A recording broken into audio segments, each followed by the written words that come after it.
नमस्कार, दिल्ली डायलॉग में एक बार फिर से आप सभी का स्वागत है। आपके साथ मैं हूं करुणाशंकर शर्मा। और देखिए, अभी हम आपको खबर क्या दिखा रहे थे, इंदौर में कैसे कांग्रेस को एक बड़ा झटका लगा। और कल एक बड़ा झटका दिल्ली में भी कांग्रेस को लगा, जब दिल्ली प्रदेश अध्यक्ष अरविंदर सिंह लवली ने अपने पद से इस्तीफा दे दिया। और अब यह तक कहा जा रहा है कि कहीं ऐसा ना हो कि अरविंदर सिंह लवली एक बार फिर से बीजेपी का दामन थाम ले। वहीं अरविंद केजरीवाल ने जो गिरफ्तारी को चैलेंज किया हुआ है, इस पूरे मामले में आज एक बार फिर से सुप्रीम कोर्ट में सुनवाई हो रही है। इसके अलावा सुनीता केजरीवाल लगातार कैंपेनिंग में जुड़ी हुई है और सुनीता केजरीवाल की आज अरविंद केजरीवाल से मुलाकात भी होगी। लेकिन तमाम मुद्दों पर हम बात करेंगे। माहौल कैसा, इस माहौल की हम बात करेंगे। सबसे पहले जोरदार तालियों के साथ कार्यक्रम की हम एक बार शुरुआत कर लेते हैं। और अब आप बताइए, इस बार माहौल कैसा बनता नजर आ रहा है? उत्तर पश्चिमी लोकसभा सीट है ये। बिल्कुल अच्छा माहौल बनता आ रहा है, क्योंकि जनता अच्छा का मतलब क्या है? आम आदमी पार्टी, कांग्रेस गठबंधन और बीजेपी एक तरफ, किसके लिए अच्छा?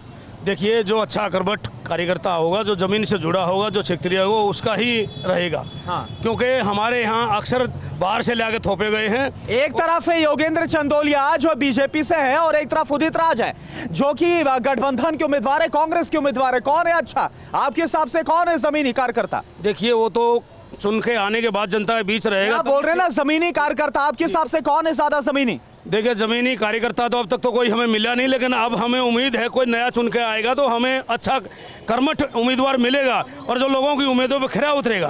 कांग्रेस के अंदर जो पूरा बवाल मचा हो, यही बोलकर कहा जा रहा है कि भाई उदित राज है जो कि इस सीट से कांग्रेस के उम्मीदवार है, उधर है कन्हैया कुमार जो कि उत्तर ईस्ट से, जो उत्तर पूर्वी सीट से, दोनों को आउटसाइडर बताया जा रहा है। ऐसा है क्या? बिल्कुल ऐसा ही है। दोनों आउटसाइडर, दोनों बाहरी हैं। Yes yes. इसका नुकसान होगा कांग्रेस को? नुकसान होगा, बिल्कुल होगा। आप क्या बोल रहे हैं? हाँ सर, इनका बाहरी उम्मीदवार होने का नुकसान तो होता ही है। हाँ। और उसका नुकसान होगा। हालांकि उदित राज ने पहले जब सत्ता में थे वो बीजेपी की तरफ से, तब उन्होंने यहाँ पे काम किया था, लेकिन हैं तो वो बाहरी ही। हमारे यहाँ क्षेत्र में ना तो आज तक मेट्रो का कोई शुरुआत हुई है और ना किसी भी, हर तरह से इस नरेला क्षेत्र को पिछड़ा घोषित कर रखा है। कभी भी कोई यहाँ अच्छी तरह से मतलब कार्य नहीं कर। तो इसके लिए आप किसको जिम्मेदार मानते हैं? देखिए, 2014 में उदित राज थे, 19 में हंसराज हंस आ गए। हालांकि इस बार तो उनका यहाँ से टिकट काट दिया गया। हंसराज हंस तो कभी दिखाई ही नहीं, कभी नहीं दिखाई दिए, कभी दिखाई नहीं दिए। हाँ। और उदित का नुकसान इस बार बीजेपी को होगा? बिल्कुल होगा सर। और हमारा इसलिए भी होगा कि हमारे को इतना पिछड़ा क्यों बना दिया गया है। हमारे यहाँ पे आज तक मेट्रो नहीं आई है, किस लिए नहीं आई है? क्या हम इंसान नहीं है, या हमारा इतना बैकवर्ड इलाका घोषित कर दिया? यहाँ कॉलेज कोई खुलने नहीं देता। मोदी जी कहते हैं कि हमने बहुत सारे कॉलेज खोल दी, यूनिवर्सिटी बना दी। क्या इस इलाके में हम मतलब हमारे लिए कुछ भी नहीं होगा? ये बड़े मुद्दे आप बता रहे हैं, आप हाथ उठा रहे, फिर और लोगों के पास जाओ। मैं ये कह रहा हूँ, आप जैसे उदित राज की बात कर रहे हैं, उदित राज सबसे झूठा सांसद रहा है जिन्होंने बोल रहे हैं झूठा? जिन्होंने मेट्रो रेल का शरसपुर गांव में पत्थर लगाया था और वहां कोई भी काम आज तक नहीं करा। मेट्रो रेल ने मना कर दिया, हमारा कोई प्रोजेक्ट नहीं है। तो एक सांसद इस प्रकार पत्थर लगाए, जनता को बेवकूफ बनाए, तो अच्छा कहाँ हो सकता? उदित राज के बाद फिर हंसराज हंस आए ना। बिल्कुल, हंसराज हंस ने भी कोई काम नहीं किया। कोई काम नहीं किया? बिल्कुल नहीं किया। हाँ। कोई काम ऐसा नहीं किया धरातल पर जो किया हो। हम तो बार बार कहते हैं कि हमारे क्षेत्रीय कैंडिडेट होना चाहिए जो हमारी बात को आगे उठा सके। ठीक है, यहाँ पर कुछ और लोग हैं। क्या वाकई में ये मुद्दा बनता नजर आ रहा है क्या? ये जी बिल्कुल मुद्दा बहुत बड़ा मुद्दा है और दोनों पार्टियों की यहाँ पर नूरा कुश्ती है। कोई भी अगर यहाँ का हमारे क्षेत्रीय कैंडिडेट होगा, चाहे वो निर्दलीय भी आ जाएगा, वो दोनों को हरा देगा, दिन में तारे दिखा देगा, ये मेरा दावा है। तो योगेंद्र चंदोलिया बीजेपी से, उदित राज है कांग्रेस के, दोनों बाहरी? बिल्कुल दोनों बाहरी हैं जी। हमारे क्षेत्र में आज तक 1952 से लेकर आज तक कोई लोकल एमपी बना ही नहीं है। आपकी जानकारी के लिए बता दूं, उससे पहले कृष्णा तीर्थ। तो जब दोनों बाहरी, तो बाहरियों के बीच मुकाबला कैसा है इस बार? बाहरियों के बीच में मुकाबला ये है, योगेंद्र चंदोलिया जी हैवी पड़ते हैं उदित राज के ऊपर। उदित राज ने जो ट्विटर पे इतनी बकवास करी है ब्राह्मणों को लेकर, वो जो जनरल हैं उनको लेकर, दिन रात उसने जो गालियां पानी पी पी कर बकी हैं, उसका उदित राज को मैं तो ये कहता हूँ, गाँव में वो जाएगा तो उसके ऊपर अंडे फेंके जाएंगे, ये मैं दावे के साथ कह सकता हूँ। क्या आप क्या बता रहे हैं, इस बार क्या माहौल लग रहा है? मुद्दे क्या है आप लोगों के बीच में? देखो, ये बात बिल्कुल ठीक है। हमारा क्षेत्रीय कैंडिडेट होता तो और ज़्यादा उत्साह होता, लेकिन उदित राज जी जो हैं वो पहले यहाँ 5 साल सांसद रहे हैं और बीजेपी के ही रहे हैं। और जो भाई साहब ने बताया कि उन्होंने ऐसा बोला वैसा बोला, जब वो बीजेपी के सांसद थे जब तो किसी ने नहीं बोला। वो अब वो कांग्रेस मैं आ रहा हूँ, आपके पास आऊंगा, बोलूं। पार्टी के इंडिया गठबंधन के साथी हो गए तो उनके ऊपर ऐसे चलते रहेंगे आरोप प्रत्यारोप। यहाँ पे होम्योपैथिक हॉस्पिटल है जी, आप जाके देख लो। इंडिया दिल्ली का सबसे बड़ा हॉस्पिटल है, उदित राज जी ने बनाया था। बीजेपी में थी, ठीक है, हम उनके साथ उस टाइम पे नहीं थे, लेकिन उन्होंने अच्छा काम किया। हमारे यहाँ पे जाम लगा रहता बवाना की तरफ जाने वाला फ्लाईओवर उन्होंने बनाया, गांव में ओपन जिम बनाए, बहुत सारे काम उन्होंने किए। गांव में उनको हर गांव का, हमारे यहाँ नरला विधानसभा के हर गांव का नाम भी पता है और एड्रेस भी पता है। अब चंदौलिया जी को 5 साल लगेंगे, जैसे हंसराज जी को लगे थे समझने में नरला कहाँ है, टीकरी कहाँ है, शाहपुर कहाँ है, बोरगढ़ कहाँ है, तो 5 साल उदित राज इलाके को समझते हैं। चलिए मैं आपके पास आ रहा हूँ, ये बताइए, वो तो बोल रहे हैं कि उदित राज ने काम किया, लेकिन यहाँ पर इसी मुद्दे को लेकर उन्हीं उदित राज का नाम लेकर अरविंदर सिंह लवली ने कल इस्तीफा दे दिया। और लवली ने इस्तीफा दिया, गुस्सा होता है, वो चाह रहे थे मैं खुद टिकट लूं, लेकिन ये देखिए वो टिकट की चाहत थी उनकी। बिल्कुल चाहत थी। पार्टी ने असली मसला ये है, पिछले इलेक्शन में भी वो बीजेपी में चले गए थे, और फिर बाद में आके इलेक्शन भी लड़ाया और अब प्रदेश प्रेसिडेंट बनाया। हर चीज नहीं मिलती हर किसी को, इसलिए उनका इस्तीफा। आम आदमी पार्टी बोल रही फिर से बीजेपी में जाएंगे, चाहे कहीं जाए, हम उनको अपने आप बना ले, हमारे घर का मामला कोई फर्क नहीं पड़ता। दूसरी बात, कोई बाहरी की जहाँ तक बात लोग कह रहे हैं, अगर बाहरी की बात करें लोकसभा के अंदर, तो नरेले के अंदर 80% आबादी बाहरी है, इसलिए ये कोई मुद्दा नहीं। बाहर का पहले बीजेपी ने गले लगाया था, हमारे पास 5 साल काम किया उसने, दिल्ली में रहता है, कोई परेशानी बात नहीं, कोई बारी नहीं है। आप बताइए सुनीता केजरीवाल, मैं अगले मुद्दे की बात करता हूं। सुनीता केजरीवाल लगातार कैंपेन कर रही हैं, उन्होंने जो पूर्वी दिल्ली वहां से कैंपेन की शुरुआत की, क्या लगता है कि इसका असर पड़ेगा? भाई ऐसा है पत्रकार महोदय, ये इलेक्शन सीधा हमारे प्रधानमंत्री को जो है ना बिलोंग करता है। आप उस मुद्दे की बात करो, कोई कितना कुछ कह लो, आवेगा फिर भी मोदी है, क्योंकि ये मोदी का मुद्दा है। विपक्षी कहाँ जाएंगे? विपक्षी सारे के सारे एक घाट पर पानी पीने लाग रहे हैं, शेर एक लाए धाड़न लाग रहा है, विश्व विख्यात हो रहा है पूरे भारत में, पूरे वर्ल्ड में उसने जो है ना डंका बजा दिया भारत का। इस तरह बड़ी बात और क्या होगी? अमित शाह ने बोला भाई विपक्षी जो गठबंधन है उसने ऐसा लग रहा है परचून की दुकान खोल रखी है, आप सहमत हैं? बिल्कुल खोल रखी, परचून की दुकान ने खोल रखी, जो सारे के सारे चिट्टे बगीरे एक अकेले जो ना प्रधानमंत्री मोदी के खिलाफ खड़े हैं। इस तरह बड़ी बात और क्या होगी भाई? अकेला धाड़न लग रहा है। मैं तो ये कह रहा हूँ पत्रकार महोदय, आपने भी ऐलान कर देना चाहिए, चाहे हो जाए कुछ भी, आवेगा तो मोदी है। अरे ये तो आपका विचार है, आप अपने विचार संगठन में 32 संगठन है, इंडिया में 28 है। कहाँ से अकेला है? 28 कम होते हैं, 32 कम होते हैं। 32 संगठन मिलके अकेला बोलने से अकेला नहीं होता। इंडिया जीतेगा और नरला से उदित राज जी 2 लाख वोटों से जीत के जाएंगे। क्या बोल रहे हैं आप?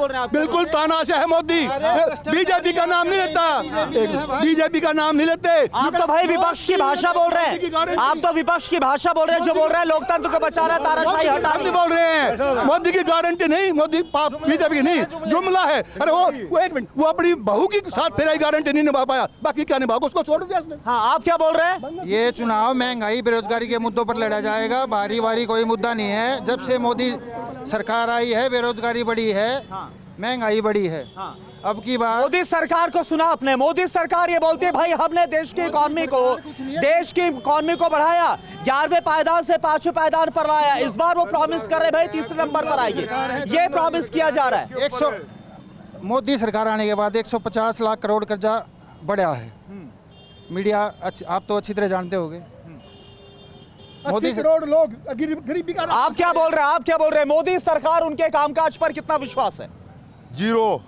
ऐसा क्यों?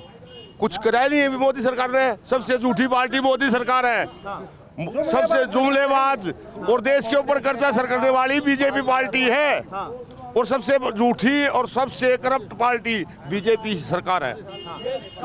काला धन लेके आ रहे थे, काला धन कहाँ है? जीएसटी लगा दिया, इतना टैक्स दे रहे हैं लोग बाग, पर उसका फायदा कहाँ मिल रहा है ये बताइए?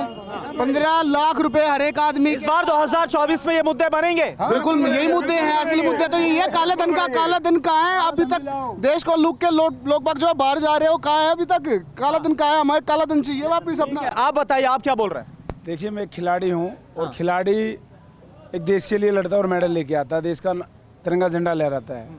मैं चाहूँगा कि हमारे यहाँ पर 7 MP थे, 7 में से 6 की टिकट काट दी, इसका मतलब वो चोर थे। एक ही देहात का नेता था हमारा। बीजेपी बोल रही है भाई ये संगठन का फैसला है। संगठन का फैसला नहीं है, ये तानाशाही का फैसला है। उनके नीचे रहेंगे। अब प्रवेश वर्मा थे, उसके फादर सीएम रहे हैं, वो पूरे देहात को जानते, उसका भी टिकट काट दिया। इधर हंसराज थे 5 साल के। इसका नुकसान होगा क्या बीजेपी को? पूरा नुकसान होगा।